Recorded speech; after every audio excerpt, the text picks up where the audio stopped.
So hi guys, welcome to my vlog and syempre mayong adlaw po sa aton tanan. Syempre shoutout sa mga Bisaya. So ipapakita ko gani sa inyo akon mga stocks na ulam. Ayan po yung mga stocks ko mga idol. So ito yung mga dati kong stocks. Ayan, tingnan niyo frozen na siya. At ayan. And syempre bagong dating yung mga deliver na manok. So ayan, puno-puno yung aking freezer.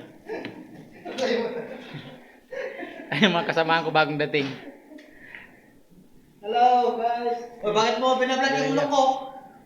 Shout out! Ba't kukuha na sana kita ng manok eh? So guys, ito yung aking bagong deliver na manok ko.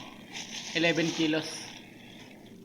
1, 2, 3, 4, 5, 6, 7, 8, 9, 10. 10 kilos lang pala.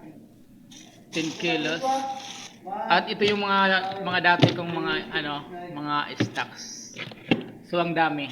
Mura lang kasi yung manok dito guys, kaya pag dumadating yung delivery kumukuha ako ng marami kasi mura lang yung manok.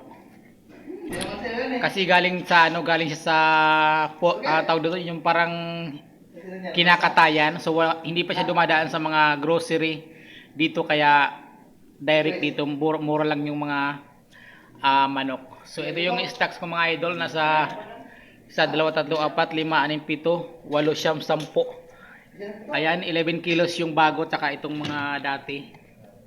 Ayan. Siyempre meron akong isda dito. Ayan, tilapia. So ayan lang mga idol. Thank you for watching po.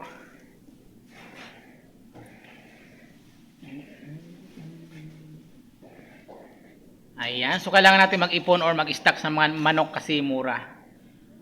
Ayan, mura lang siya. So thank you for watching and God bless po.